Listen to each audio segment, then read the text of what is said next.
8 aprelda Almaty şəhərinin Aqşol restoranında cəm bolğan Uyğurlar 1990-yılı 5 aprelda Şərq Türkistanның Aqto nahiyəsi təvəssüdəki Barin yezisində kötürülgən Zeydun Yusuf rəhbərligində Xitay hökumətinə qarşı qozğalanğan 33 illiqi və 1945-yılı 8 aprel günü qurulğan Şərq Türkistan Cumhuriyeti Milli Armiyasının qurulğanlığının 78 yıllığı bağışlagan iftar fəaliyyəti ötküzüldü. Dünya Uyghur Qurultayının Qazaqstandakı vəkilləri uyuşturğan bu fəaliyyətə Almaty şəhəri və Almaty vilayətinin nahiyələrdəki vəkilləri olub 30-dan oşuq adam qatnaşdı. Xitay yaxınqı yıllarda atalmış 5-ci əmgək güclərini işə orunlaşdırış namında zor türkümdəki Uyghur dehqanlarını Xitayning Şərq Türkistanda təsis qılınğan yezilikni kəsbləşdiriş bazarlarına sürgün qilish bilan birgə Xitay ölkələrinə davamlıq sürgün qılmaqda.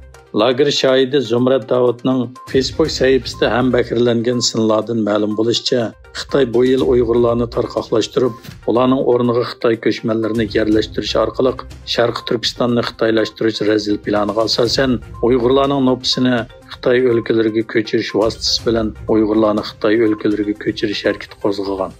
Mazkur sillarda oshkorlanishicha, Uyg'urlarning nopuslari Xitoyning Chengdu, Sichuan, Hangzhou qatorliq shahar va rayonlarda enga oldirilgan.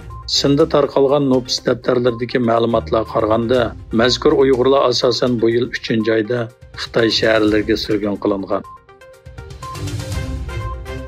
Xitoy hukumatı yana bir yuqori darajali Uyg'ur amaldorni tutqun qilgan. Xitoyning Markaziy intizom tekshirish komiteti va Davlat reviziya komiteti 6 aprel kuni e'lon qilgan uqtirishida Urumchi shahrining sobiq shahar boshlig'i, Uyg'ur Avtonom rayonlik xalq hukumati partiya guruhining bosh kotibi va sekretari Yasin Sidiqning tutib turilib tekshirilayotganligi e'lon qilingan. Uqtirishda Yasin Sidiqning partiya intizomi va qonunga og'ir darajada xiloflik qilish gumoni bilan tekshirilayotganligi bildirilgan. Yasin Sidiq Xitoy hukumati Uyg'ur elida lagerlarni yo'lga qo'yib, keng ko'lamda odam tutayotgan va hamda Uyg'urlarni xitoylashtirish siyosatini qattiq kuchaytgan bir mezgilda Uyg'urlar turklarning avlodi emas degan bayonot xarakterli maqolasini e'lon qilgan edi. Yaqinqi yillardan buyon Xitoy davlatining rahbari Xi Jinping va Xitoy kompartiyasining hukmronligiga qarshi noroziliklar turli shaklda ifodalanmoqda.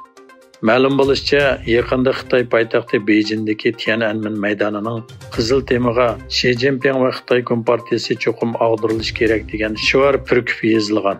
Bu faoliyat ijtimoiy taratqularda zo'r ta'sir qo'zg'agan bo'lib, nurg'un abonentlar uni boturlik bilan qilingan harakat deb atagan. Yevropa İttifaqı Komitetining raisi Ursula von der Leyenning oldin qatda Fransiya prezidenti Emmanuel Macron bilan qilgan Xitoy ziyorati oxirlashgandan keyin Yevropa İttifaqining yana bir yuqori darajalik amaldori Xitoyga berishga tayyorlik qilmoqda.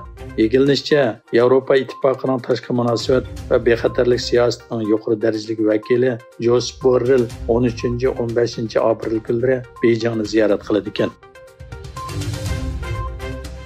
Xitoy dunyoda nopsi eng ko'p davlat degan nomni Hindistonga tatirib qo'ymoqda. Hindiston nopsi 4-oyning 2 haftasida 1 milliard 423 million odamga yetib, Xitoydan eshib ketdi ekan.